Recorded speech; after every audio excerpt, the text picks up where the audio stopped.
룻기 4장 1절부터 12절까지입니다. 룻기 4장 1절에서 12절 같이 읽겠습니다. 보아스가 성문에 올라가서 거기에 앉았더니 마침 보아스에 말하던 기업 물을 자가 지나는지라. 보아스가 그에게 이르되 아무여 이리로 와서 앉으라. 그가 와서 앉음에 보아스가 성읍 장로 10인을 청하여 가로되 당신들은 여기 앉으라. 그들이 앉음에 보아스가 그 기업 물을 자에게 이르되 모압 지방에서 돌아온 나오미가 우리 형제 엘리멜렉의 소유지를 관할하므로 내가 여기 앉은 자들과 내 백성의 장로들 앞에서 그것을 사라고 내게 고하여 알게 하려 하였노라. 내가 물으려면 물으려니와 내가 물으지 아니하려거든 내게 고하여 알게 하라. 네 다음은 나요. 그 외에는 물을 자가 없느니라. 그가 가로되 내가 물으리라. 보아스가 가로되 내가 나오미의 손에서 그 밭을 사는 날에 곧 죽은 자의 아내 모압 여인 룻에게서 사서 그 죽은 자의 기업을 그 이름으로 잊게 하여야 할지니라. 그 기업 물을 자가 가로되 나는 내 기업에 손해가 있을까 하여 나를 위하여 물으지 못하노니 나의 물을 권리를 네가 취하라. 나는 물으지 못하겠노라. 옛적 이스라엘 중에 모든 것을 물으거나 교환하는 일을 확정하기 위하여 사람이 그 신을 벗어 그 이웃에게 주더니 이것이 증명하는 전례가 된지라. 이에 그 기업 물을 자가 보아스에게 이르되 내가 너를 위하여 사라 하고 그 신을 벗은지라. 보아스가 장로들과 모든 백성에게 이르되 내가 엘리멜렉과 기련과 말론에게 있던 모든 것을 나오미의 손에서 산 일에 너희가 오늘날 증인이 되었고 또 말론의 아내 모압 여인 룻을 사서 나의 아내로 취하고 그 죽은 자의 기업을 그 이름으로 잊게 하여 그 이름이 그 형제 중과 그곳 성문에서 끊어지지 않게 하며 너희가 오늘날 증인이 되었느니라. 성문에 있는 모든 백성과 장로들이 가로되 우리가 증인이 되노니 여호와께서 내 집에 들어가는 여인으로 이스라엘 집을 세운 라헬과 레아 두 사람과 같게 하시고 너로 에브라스에서 유력하고 베들레헴에서 유명케 하시기를 원하며 여호와께서 이 소년 여자로 내게 후사를 주사 내 집으로 다말이 유다에게 낳아준 베레스의 집과 같게 하시기를 원하노라. 아멘. 기도하겠습니다. 하나님 감사합니다. 수요일에 또 우리를 불러주시고 하나님의 말씀을 들을 수 있도록 은혜를 베푸시는 자리를 열어주신 것을 감사합니다. 오늘도 룻기서의 말씀을 통하여 오늘을 살아가는 우리에게 하나님께서 교훈하시는 말씀을 귀담아 듣기 원합니다.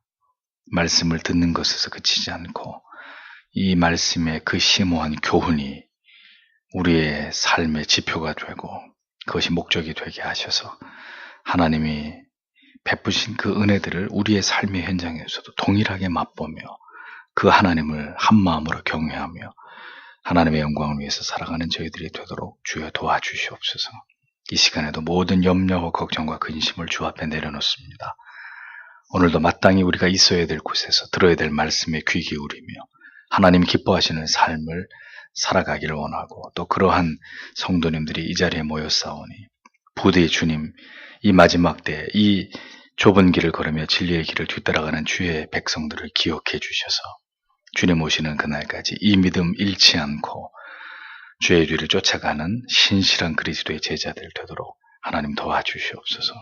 이 시간에도 우리에게 은혜 내려주시기를 원하오며 예수님 이름으로 기도합니다. 아멘. 베레스의 집과 같이 하시기를 원하노라. 이런 제목으로 룻기 강해를 이어갑니다. 룻을 향한 보아스의 마음은 간절하고 열렬했습니다. 그만큼 보아스는 지금 이 일에 모든 것을 집중하면서 신속하게 룻을 위한 일들을 숨가쁘게 진행해 나아가고 있는 것을 보게 됩니다. 보아스는 룻을 사랑하고 있었지만 지난주에 말씀드린 대로 절대로 자기의 욕망을 따라서 일을 성급하게 그르치지 않고 순리대로 하나님 앞에서 모든 일들을 진행해 나가고 있었습니다. 자신이 룻에게 말한 바를 지체 없이 보아스는 행동으로 옮기고 있는 것을 성경이 보여주고 있죠. 전에도 여러분들에게 그런 말씀을 드렸습니다. 사랑은 길을 찾고 방법을 만들어내는 것이다. 그게 사랑의 힘이다 라는 말씀을 드렸습니다. 로렌조 오일이라는 그 양명이 있어요. 그 로렌조라는 아이가 불치의 병에 걸렸는데 그 부모가 전 세계를 다 뒤지고 의사도 아니면서 의학을 연구해가지고 기적의 약을 만들어내서 자기 아들을 살리죠. 그 약 이름이 로렌조 오일이에요. 사랑은 길을 찾는 거예요. 방법을 찾는 거예요. 절대로 포기하지 않고 사랑하는 자를 얻기 위해서 모든 노력을 불사하는 게 사랑이죠. 우리는 룻을 위해서 모든 노력을 다하는 보아스의 모습 속에서 무엇을 봅니까? 죄인을 구원하시기 위해서 자기 자신을 내어주시는 예수 그리스도의 하나님의 그 열심을 보는 것입니다. 인간의 타락은 하나님과의 단절을 가져왔고 하나님의 마음을 아프시게 했지만 우리를 영원히 사랑하시기로 작정하신 하나님은 죄로 인해서 범죄하고 타락한 하나님의 자녀들을 절대로 포기하지 아니하시고 우리를 다시 구원으로 인도하실 길과 방법을 마련하셨습니다. 그게 구속 계획이잖아요. 그것이 바로 하나님의 독생하신 성자 예수 그리스도를 대속의 희생제물로 삼아서 그분에게 우리의 모든 죄를 전가시키고 그를 죽게 하시고 우리를 다시 살려내시는 그 일이었습니다. 사랑은 그렇게 길을 찾아내는 것입니다. 사랑은 에너지입니다. 사랑하는 일을 얻기 위해서 모든 에너지를 다 소진하는 것이죠. 하나님께서 그렇게 우리를 사랑하시기 위해서 아들을 내어줬다. 가장 큰 힘을 쏟으시는 거예요. 응? 아들을 대신해서 내주는 어마어마한 에너지를 우리를 위해서 쏟아 부으셨습니다. 또 얘기합니다. 사랑은 그래서 허비다. 하나님의 가장 소중한 아들을 우리를 대신해서 죄의 대가를 지불하게 하셨다는 거죠. 보아스는 모든 에너지를 룻을 얻는 일에 집중합니다. 보아스는 자신보다 룻의 기업을 물을 자로서의 그 친척 관계에서 더 가까운 이 사람을 서둘러 찾고 있었습니다. 그래서 1절에서 2절을 보면 보세요. 보아스가 어디에 올라갔다 그랬어요? 성문에 올라가 앉아가지고 룻의 기업 물을 자를 찾았다 그랬습니다. 이것은 보아스가 지금 얼마나 이 일을 적극적으로 진행하고 있는지를 보여주는 장면이죠. 예. 자신이 직접 가장 많은 사람들이 왕래하고 있는 그 성문 위에 앉아가지고 지금 황급하게 자기보다 기업 물을 자로서의 그 순위가 앞선 나오미의 친척을 찾고 있었단 말이죠. 그러니까 성문에 앉아서 나오미와 룻의 기업 물을 자를 만나기까지 거기 죽치고 앉아가지고 그 사람을 찾으려고 지금은 마음먹은 이런 상황이었던 겁니다. 보아스는 그를 천천히 찾지 않았습니다. 내가 생각나면 한번 찾아볼게. 급한 거 아니니까. 그렇게 하지 않았단 말이죠. 룻에게 약속한 즉시 행동으로 옮기면서 매우 다급하고 모든 노력을 다해서 누구 자기 밑에 하인을 시킨 것도 아니고 자기가 직접 성문 위에 올라가서 그 기업 물을 자를 찾고 있었단 말이죠. 사랑은 이렇게 열정을 수반하는 것입니다. 열정이 없는 사랑은 사랑이 아닙니다. 우리를 향하신 하나님의 사랑도 우리의 구주 되시는 예수 그리스도의 사랑도 그러한 적극적이고 열정적이고 우리를 향해서 먼저 손을 내미시는 선수적인 사랑이었다는 거죠. 우리가 요구한 적이 없습니다. 하나님 편에서 우리를 먼저 사랑하시고 하나님 편에서 우리를 구원하실 계획을 세우시고 우리를 향하신 하나님의 사랑도 이렇게 매우 적극적이었고 열정적인 사랑이었다는 것을 우린 기억해야 합니다. 하나님이 마지못해 우리 구원하기 원치 않으시는데 아유 그래도 할 수 없이 뭐 구원해야지 어떡하겠어. 그렇게 우리를 향해서 구원의 손을 내미신 하나님이 아니시라는 겁니다. 보아스는 다행히도 마침, 여기 마침이라는 단어가 또 나옵니다. 마침 그리로 지나가는 친척을 만날 수 있었다는 거죠. 성문에 올라간 지 얼마 안 돼서 때마침 그리 지나가는 그 친척을 만나게 됐다는 겁니다. 보세요. 하나님의 뜻을 이루려고 할 때는 이렇게 모든 일이 순적하게 진행이 되는 겁니다. 몇 날 며칠 걸려가지고 막 어렵게 그를 찾은 게 아니라 성문에 올라간 마침 그곳에서 그를 만났다. 성경이 그렇게 얘기하잖아요. 보아스는 그를 불러 앉히고 이어서 그 성의 10명의 장로들을 청해서 동석히 했습니다. 그 이유는 이제부터 룻의 기업 물을 자의 말에 대해서 증인이 필요했기 때문이죠. 보아스는 이 일을 성경에서 보시듯이 일사천리로 진행했습니다. 조금 더 시간을 끌거나 또 뭐 일을 어떻게 해야 될지 머뭇거림 없이 모든 일들을 하나님 앞에서 아주 지혜롭고 순조롭게 순리를 따라서 그렇게 진행해 나가고 있었다는 거죠. 모든 일들을 이렇게 진행함에 있어서 보아스가 얼마나 하나님을 깊이 의식하면서 사람의 욕망들을 순리를 거스리지 않고 투명하고 정직하게 이 일을 행하기를 원했는지를 알 수 있습니다. 장로들 딱 모셔놓고 여기서 이상한 자기가 수를 쓰거나 속임수를 하지 않고 정당하게 그 기업물을 1순위에게 이 모든 절차들을 이렇게 진행해 나가고 있다는 것을 증인들을 세워가지고 그걸 보게 한 거예요. 그러니까 하나님의 사람들은 이렇게 클리어하게, 투명하게, 언제나 깨끗하게 그렇게 일하는 사람들이에요. 공명정대하게, 숨김없이. 뒤에서 수군거리는 사람들이 아니라 드러내고 모든 것을 하나님 앞에서 하나님의 뜻을 주권에 맡기고 보아스와 룻이 결합되는 게 하나님 뜻이라면 하나님 뜻대로 되어질 거라는 걸 믿기 때문에 보아스는 뭐 다른 어떤 술수를 속임수를 동원할 필요가 없었던 거예요. 모든 것을 투명하게 공개하면서 이 일을 진행하고 있었다는 거죠. 3절로 보면 보아스가 그 친척에게 자세하게 룻에 대한 이야기를 설명하고 있는 것을 볼 수 있습니다. 모압 지방에서 돌아온 나옴이라는 여인이 있고 그녀는 우리의 친족 엘리멜렉의 소유지를 관할하는 여인이다 설명을 하죠. 이어 4절에는 그런데 남편을 잃은 그 여인의 기업을 물러주어야 될 책임이 먼저는 그대에게 있고 그 다음에 나에게 있는데 그 기업을 대신 물어줄 수 있을지 여기 있는 장로들 앞에서 대답해라. 이렇게 이제 물어보고 있었습니다. 그러자 기업을 물을 1순위인 그 친족이 뭐라고 답합니까? 내가 물어주겠다고. 기꺼이 그렇게 얘기를 하는 거예요. 보아스가 얼마나 당황했을까요? 그러나 전혀 당황한 표를 내지 않고 아마 그 친족이 그렇게 할 수 있을 만큼 충분한 재력이 있었던 사람이었던 것 같습니다. 그런데 이제 보아스가 추가 설명을 하는 거예요. 이제 여기서 이제 뭔가 좀 이렇게 그 꿍꿍이 속이 드러나요. 단순히 그 땅의 값을 대신 지불하는 정도가 아니라 그 외에 또 다른 책임이 하나 더 있다. 당신이 고엘이라면 또 하나의 책임을 감당해야 된다. 그게 5절에 나와 있는 말씀이죠. 그것은 그 밭을 사는 날에는 죽은 자의 아내 모압 여인 룻을 통해서 그 죽은 자의 기업을 그 이름으로 잊게 하는 일까지 당신이 고엘로서 그것까지를 감당해야 된다라고 설명을 추가합니다. 보아스는 기업 물을 자에게 이 사실을 고지하면서 고엘의 의무를 감당하는 일에는 그의 엘리멜렉의 둘째 아들의 미망인인 룻과 결혼해서 자손을 낳아가지고 그 대를 잇는 계대 결혼까지를 감당해야 된다. 자, 이것이 그대가 그 승낙 안에 포함시켜야 될 부분이다라고 의도적으로 이 사실을 더 부각시켜가지고 설명하고 있었던 겁니다. 보아스가 한 말을 잘 보세요. 그는 룻을 소개하기를 죽은 자의 아내 모압 여인 룻 이렇게 소개했습니다. 어떤 의도가 담겨 있을까요? 일부러 아름답지 않은 말들을 집어넣었어요. 죽은 자의 아내다. 또 그 당시 이스라엘 사람들하고 별로 관계가 좋지 않았던 그 여인은 근데 모압 여인이다.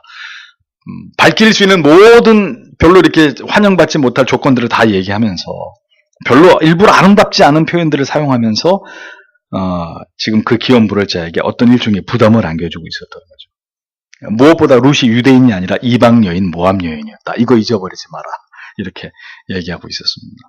보아스의 의도는 그 기업 물을 1순위의 친족이 이 모든 것에 대한 부담을 안고 고엘레수의 의무를 포기하도록 하기 위한 의도가 담겨 있었습니다. 그런데 그의 말이 만약 거짓말이었다면 보아스는 하나님 앞에서 깨끗한 사람이 아니었을 거예요. 그게 막 다 지어낸 얘기고 사실과 다른 얘기 같으면 보아스가 잘못하는 것입니다. 자기의 사심을 드러내는 것입니다. 근데 그가 한 말이 사실이에요? 사실이 아니에요? 다 사실이에요. 다 사실이에요. 사실 그대로를 얘기 하나도 거짓이 없었어요. 6절을 보면 그 기업 물을 자가 보아스의 설명을 다 듣고 나서 결정을 번복합니다. 그는 자신의 기업에 손해가 있을 것을 염려해서 자신의 권리를 포기하겠다고 말합니다. 자, 그가 그렇게 말한 이유는 무엇 때문이냐면 계산을 해보니까 자신에게 절대로 유익이 되지 않겠다는 답이 나왔기 때문입니다. 왜 그러냐면 기업 물을 자의 권리를 가진 자가 단순히 나오미의 기업만 물게 되면 그것은 분명히 그에게 이익이 됩니다. 왜냐하면 상속자가 없는 친족의 땅을 대신 물게 되면 그리고 그 친족의 자식이 없이 죽게 될 경우에 그 기업을 물러준 자의 그 땅이 영원히 그에게 속하게 되는 거예요. 근데 다행히 늙은 나오미가 어떻게 자식을 낳아가지고 자식에게 이 땅을 물러주겠어요. 그러니까 이 친족의 계산 속에는 내가 지금 그의 기업을 물러주면 결국 내게 되겠구나 이렇게 생각한 겁니다. 그래서 선뜻 자기가 물러주겠다고 했는데 그 다음 얘기를 들어보니까 생각이 바뀌는 거예요. 땅만 물러주는 걸로 끝나는 게 아니라 나오미의 자부인 과부 룻과 계대 결혼을 해서 그 대를 이어가지고 아들을 낳아야 된다. 자, 그러면 그 땅은 누구게 되는 거예요? 엘리멜렉 가문의 룻의 아들의 것이 되는 거죠. 다시 그 땅이 뺏기는 거예요. 엘리멜렉 가문 땅으로 다시 돌아가게 되는 걸 알기 때문에 딱 머리를 굴려보니까 자기한테 이거 미친 장사인 거예요. 나오미의 기업을 물러줄 1순위였던 그 친족은 계산을 했고 자기에게 손해가 된다는 걸 깨달았던 겁니다. 그래서 나는 내 권리를 포기한다. 왜일까요? 그는 나오미나 룻을 사랑하는 자가 아니었기 때문입니다. 친족이기는 해도 그는 이해관계를 따졌고 그 두 여인을 사랑하는 사람은 아니었습니다. 사랑은 계산하는 것이 아니죠. 이득이 될지 손해가 될지를 생각하는 건 이미 사랑이 아닙니다. 보아스에게도 결코 이익이 되지 않는 것은 마찬가지였지만 중요한 것은 보아스는 이미 룻을 깊이 사랑하고 있었기 때문에 자기에게 이익이 되든 손해가 되든 중요한 게 아니었다는 거예요. 하나님께서 우리를 구원하시기 위해서 계산을 하시지 않았습니다. 주께서 대속주로 인간의 모습으로 이 세상에 오셨을 때 어떤 대가를 지불하셔야 될지를 미리 다 따져보시고 계산해보시고 난 다음에 그리고 나서 주님이 인간의 모습으로 이 세상에 오신 것이 아닙니다. 인성을 가지신 몸으로 십자가의 죽으심은 상상할 수 없는 고통의 대가를 지불해야 되는 일이었지만 주님은 그 메시아의 사명이 자신에게 이익이 되는지 손해가 되는지 그런 거 다 따지시고 그래서 죄송하지만 아버지 내가 이 일은 못하겠습니다. 그렇게 하셨던 주님이 아니시잖아요. 왜요? 사랑하기 때문에. 그것이 사랑이기 때문입니다. 죄인들에게 베풀어줘야 될 자비와 긍휼이었기 때문에 주님은 계산하지 않고 자신이 메시아의 사명을 감당하셨잖아요. 그는 나의 물을 권리를 네가 취하라 하면서 자기의 권리를 포기했습니다. 7절과 8절의 기업 물을 자가 보여주는 행동에 대한 설명입니다.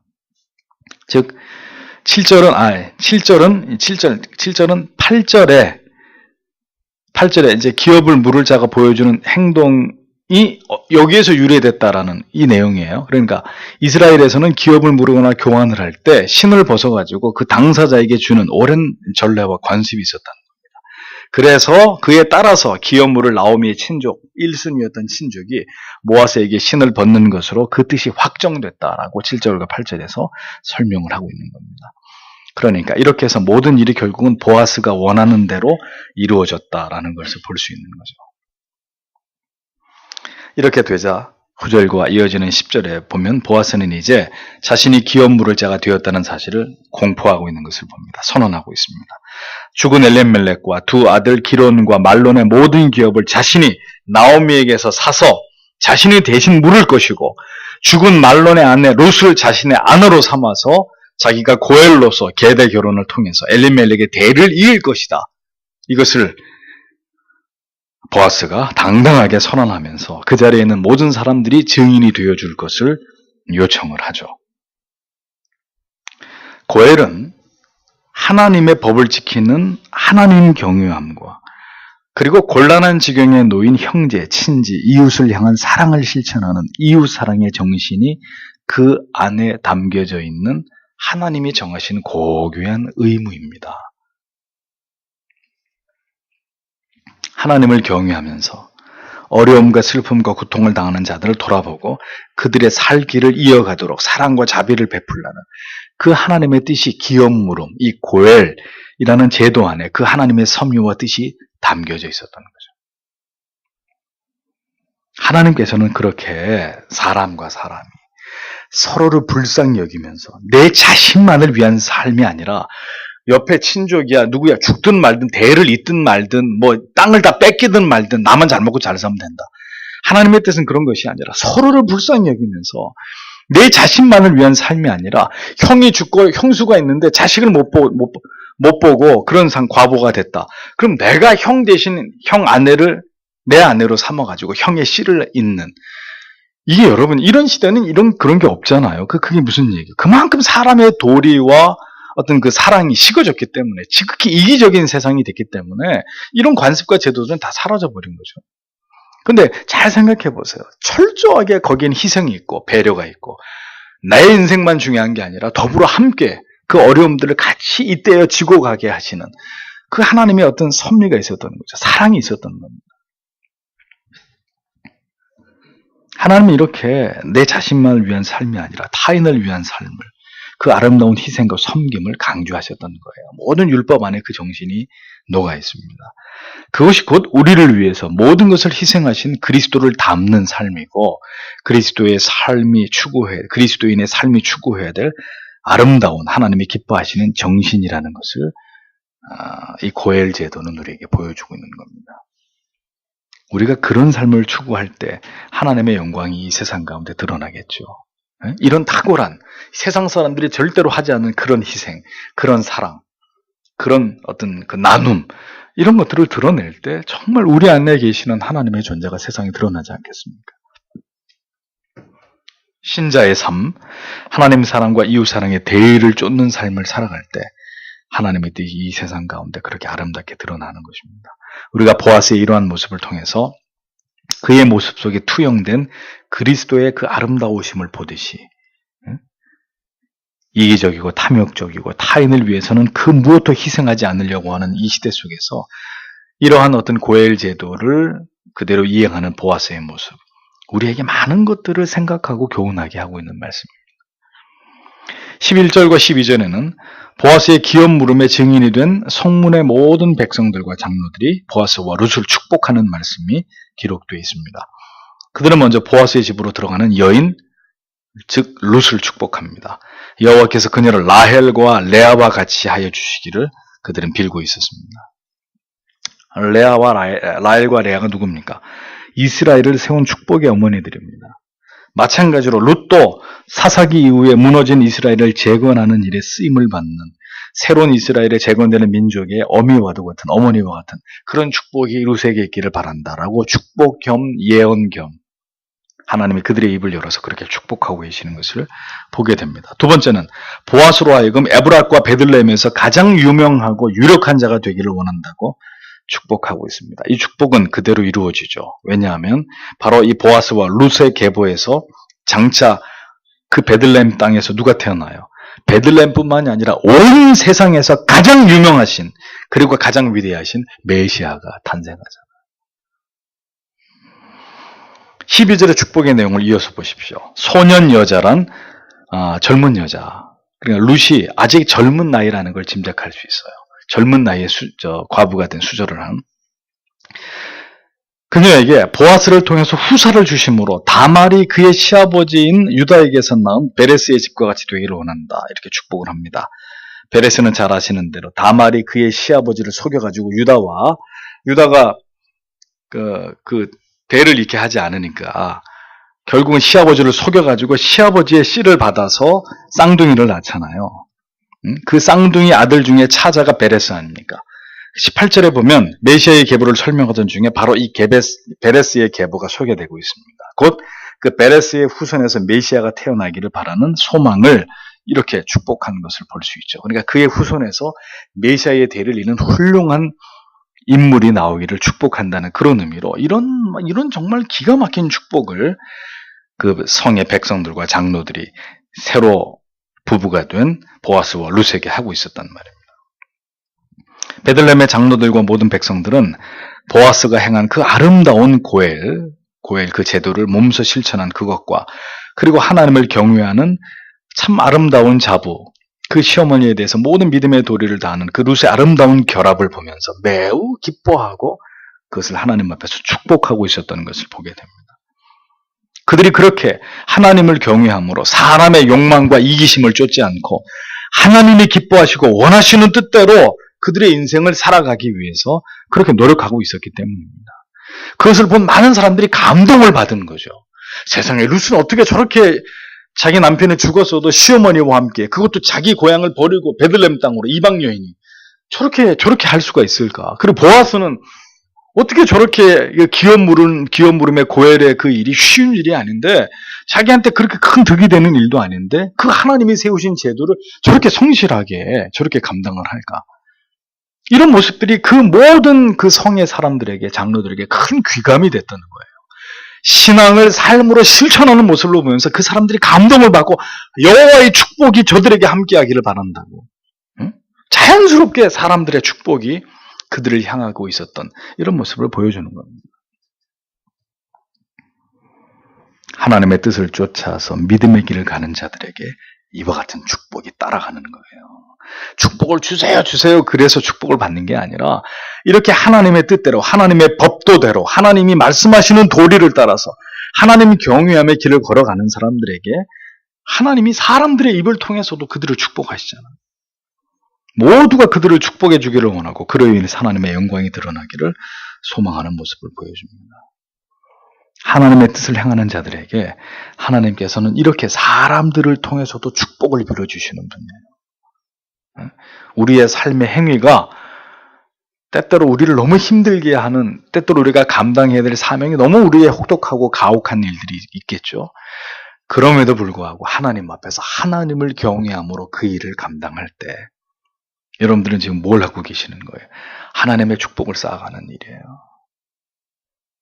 사람들이 그것을 보고 우리가 믿는 하나님을 찬양하고 우리의 그런 하나님 앞에서의 선한 행실을 보고 그들의 입에서 우리를 축복하게 되는, 우리는 그런 주인공이 되는 거예요. 그러니까 복을 받으려고 하는 게 아니죠. 하나님을 경외하고 그 법도를 따랐을 때 그런 것이 따라오는 것이다 라는 것을 루키서는 보여줍니다. 구속사의 관점에서 보아스와 룻의 사명과 역할, 성경은 결국 이 두 사람의 생애의 의미를 그것에 두고 있는 거죠. 뭐예요? 결국 보아스와 룻 그 자손에게서 메시아가 태어난다. 그 메시아가 태어나기 위한 신적 조합, 하나님이 짝지으신 그런 남편과 아내. 신자가 이 세상에 태어나서 장성하고 결혼을 하고 살아가는 모든 일들, 또 인생에서 경험하시게 되는 모든 희비애락들의 의미, 그건 모두 우리 자신들에게만 국한된 게 아니에요. 결국 우리를 이 땅에 보내신 하나님의 뜻과 그 목적과 결합해서 우리가 그런 일들을 생각하고 이해하셔야 합니다. 결국 우리 자신만을 위한 삶이 아니라는 거예요. 룻도, 과부가 된 룻도 자기 바로 위에 자기 형님처럼 다시 그냥 고향으로 돌아가서 새 출발하면 됐을 터인데 어머니하고 베들레헴으로 가잖아요. 하나님을 경외하기 위해서 시어머니하고 굳이 가지 않아도 될 길을 가잖아요. 인생이 나만 위한 게 아니라는 거예요. 내 행복만을 위해서 살아서는 안 된다는 거예요, 신자는. 나는 원치 않는 길이지만 하나님이 가라고 하면 순종하고 가는 거라는 거예요. 그게 신자의 삶이라는 거예요. 그렇게 갔더니 하나님이 그를 위한 예비한 은총을 베풀어 주시더라는 거죠. 그게 신자의 삶이라는 걸 보여주는 거예요. 우리는 왜 이 땅에서 살면서 내 하고 싶은 대로만 다 하려고 해요. 내가 원하는 대로만, 내가 싫으면 다 싫은 거고. 세상 사람들은 그렇게 살 수 있어요. 하나님을 모르는, 하나님의 섭리와 뜻을 모르는 사람은 내 멋대로 살면 돼요. 신자는 그렇지 않아요. 내 인생은 나만을 위해서 살라고 주신 인생, 시간들이 아니에요. 때로는 내가 원하는 걸 꺾고 하나님의 뜻을 이루기 위해서 그 길을 가야 되는 거예요. 고엘 물을 자가 돼야 되는 거고, 시어머니와 함께 내 고향 땅, 내 부모님을, 형제를 버리고 그 땅으로 가야 되는 것이고. 왜? 그래야 하나님의 뜻이 이루어지기 때문에, 그래야 보아스와 룻이 만나고 그 계보에서 메시아가 탄생하는 엄청난 일이, 이 위대한 하나님의 뜻이 이루어지는 것이기 때문에. 성도 여러분, 내가 원하는 길을 가면 하나님의 뜻은 이루어지지 않아요. 하나님이 원하시는 그 길을 내가 갈 때 하나님의 뜻이 내 안에서 이루어져요. 그런데도 나를 고집하실 거예요? 그런데도 내 멋대로, 내가 원하는 길로, 내 식대로만 잘못 생각하시는 거예요. 모두가 하나님 앞에서 성경의 진리가 말씀하고 있는 순리를 따르는 삶을 살아야 합니다. 하나님의 법을 지키고 하나님을 경외하면서 내가 원하는 내 자신만을 위한 삶이 아니라 하나님이 원하시는 이 전체 그림에 있어서 내가 제일 밑으로 들어가야 되면 밑으로 들어가는 거예요. 내가 희생해야 되면 기꺼이 희생하는 거예요. 이 대의를 위해서, 하나님이 원하시는 이 큰 목적, 큰 그림을 위해서 그렇게 할 수 있는 거예요. 그 사람이 신자예요. 그 사람이 하나님께 은혜를 받은 사람, 그 사람이 사명을 위해서 사는 사람. 그런 거 없는 사람은 바보예요. 밑으로 들어가게. 제일 꼭대기로 가야지. 제일 편한 데로 가야지.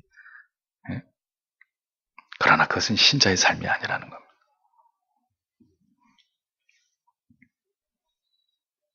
엘리멜렉의 불순종으로 시작된 룻기는 나오미와 룻에게 찾아온 비극으로 시작되지만 그 이후의 모든 진행은 하나님의 은혜와 섭리로 이어지고 진행되고 결국 가장 아름다운 결말에 도달하게 되고 있음을 우리에게 보여줍니다.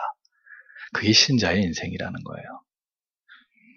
그 모든 것은 하나님의 계획과 섭리이고 그 계획과 섭리 속에는 하나님을 경외하는 사람들이 등장하고 있다는 것을 룻기서는 보여주고 있는 거죠.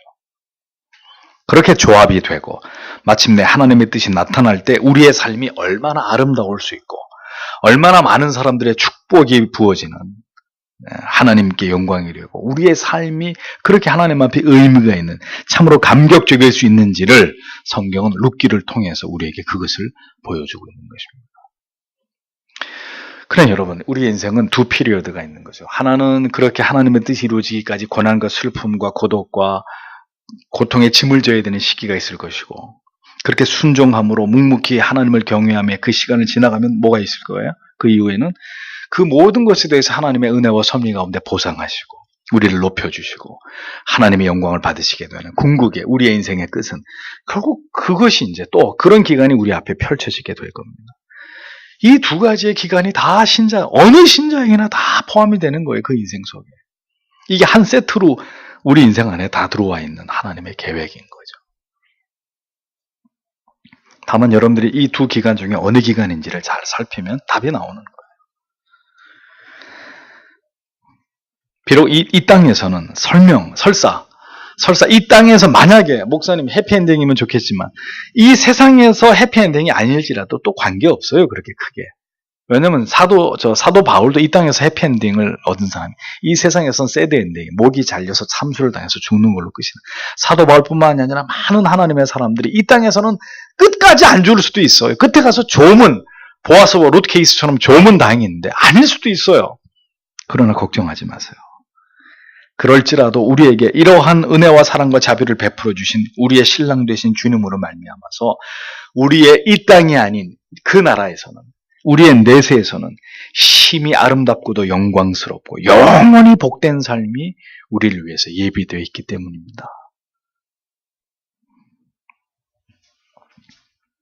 우리는 우리에게 어떤 고난과 슬픔과 시련과 고통이 찾아오는 것에 관심 있고 이것을 피하고 싶어하는 마음이 우리에게 있지만 하나님께서는 그 모든 것들을 통해서 우리를 빚어가시고 하나님의 뜻에 합한 사람으로 다듬어 가시는 데 뜻이 있으신 분입니다. 우리는 바로 이 진리를 기억해야 합니다. 결국 우리의 인생을 통해서 이 땅에서 살아가게 하신 모든 시간을 통해서 우리는 어떤 하나님의 뜻을 이루고 우리의 역사를 끝마칠 것인가 그것을 생각해야 돼요. 우리의 모든 인생의 순간들이 하나님의 뜻을 이루어가는 우리의 본질적 사명과 어떤 관련성이 있는지를 깨닫고 발견하면서 그 모든 것을 통해서 결국은 하나님께서 이루고자 하시는 뜻을 성취하고 그것을 이루는 일에 우리의 모든 삶의 초점을 맞출 필요가 있다는 겁니다. 그것을 깨닫고 살아가는 사람들은 모든 삶을 통해서 그 하나님의 뜻과 영광에 목말라 하면서 그 대의를 이루는 가치를 위해서 자기를 죽이고 복종하는 삶을 살아갈 것이고 그것을 깨닫지 못하는 사람들은 신앙을 가진 것과는 별개로 자기의 만족과 행복만을 위해서 살아가는 그런 인생으로 그런 이기적인 인생으로 점철되는 그런 인생 살다가 끝나고 말겠죠. 오늘도 이 룻의 이야기 속에서 우리는 우리의 인생이 무엇을 추구하고 어떤 가치를 가장 중요한 것으로 여기면서 살아야 될지를 깊이 생각하셔야 합니다. 우리의 생애를 하나님께서 기뻐하시는 그 길로 그 뜻을 이루어드리는 삶으로 인도해 주시기를 우리는 오늘도 기도해야 합니다. 하나님, 내가 원하는 길로 나를 끌고 가지 마시고 내가 하자는 대로 해주지 마시고 하나님이 원하시는 그 길로 설령 그것이 내게 어떤 고통의 대가를 지불하는 일이라 할지라도 내가 하나님 모른다 하지 않고 끝까지 그 하나님 붙들고 의지하면서 내 안에서 하나님의 뜻이 이루어지기를 원하나이다. 그것을 위해서 내가 오늘 이러한 날들을 지나가야 된다면 주님 기꺼이 그 날들을 지나가도록 하나님 나를 붙들어 주십시오. 라고 기도하면서 결국 이 구속사의 흐름 속에 위대한 족적을 남긴 보아스와 룻처럼 하나님 나의 생애도 오직 한 번뿐인 인생인데 뭔가 하나님의 나라와 하나님의 뜻을 위해서 기여하고 하나님 앞에 갈 수 있는 그런 인생 되게 해주십시오. 우리에게 오늘 그런 기도가 필요하다는 것입니다. 성도 여러분, 주의 길을 가는 자들에게, 그 뜻을 이룰 자들에게 하나님은 사람을 통한 아픔도 상처도 고통도 외로움도 주시는 거예요. 사명 없는 인생, 하나님이 기대하지 않는 인생, 분명히 얘기합니다. 고통도 상처도 고독도 배신도 궁핍도 없습니다. 그들의 인생이. 그런 거 없어요. 그냥 세상에서 때 빼고 광 내고 자기 잘난 멋에 먹고 죽은 귀신은 때깔도 좋다고 맨날 먹으러 다니고 그렇게 자기 치장하고 그렇게 한평생 그렇게 재밌게 자기 뽐내면서 살다가 죽는 거예요. 지옥 가는 거예요. 깨끗하게. 그런 사람한테 무슨 그런 의미 있는 고통이 있고 인내가 있고 눈물을 삼키면서 하나님 나를 붙들어 달라고 그런 시간이 뭐 필요해요. 그런 사람들한테. 주의 길을 가는 자, 하나님이 그를 통해 뜻을 이루려고 하는 자에게나 아픔이 있는 거예요. 상처가 있는 거예요. 고통의 짐을 지고 가슴을 졸여야 되는 이런 시간들이 그의 인생 속에 그런 기간들이 나타나는 거예요. 그 모든 인생의 길들이 하나님의 뜻을 이루는 과정이라는 것, 성도 여러분 잊어버리지 마세요. 그것을 기억하시고 붙드시고 룻처럼 오늘도 주의 도우심을 기도하는 우리들이 되어야 할 줄 믿습니다. 기도하겠습니다.